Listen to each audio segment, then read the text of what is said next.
Hey guys, in this video we will be discussing about servo motor and its basic connection with Arduino board. Servo motor is an electrical device which is used for pushing or rotating an object at some specific angle. It has three wires, like we can see. First is signal, which is connected to D13 or digital 13 pin on our board. Then we have power, which is connected to 5 volt. Then there's ground, ground connected to the ground pin.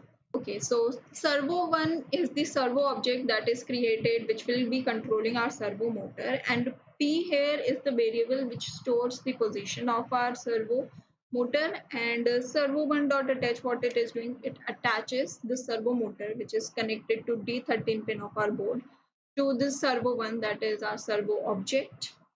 And as we can see in the loop part, its position is going from 0 to 180 degree, 1 degree in each step.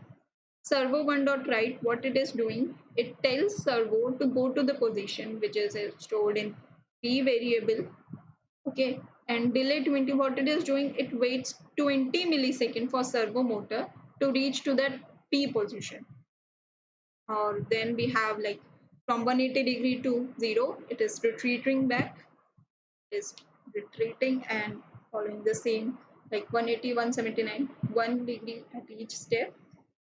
So this was about the code. Let's see. Okay, so now our supply is connected and we can see that it is rotating clockwise, anti-clockwise, both ways. Like it is rotating. This is the shaft part of our servo motor. So this was it. Thanks for watching. With this, we end our today's session. Please like and share our videos, subscribe our channel, and hit the bell icon for more updates. Thank you.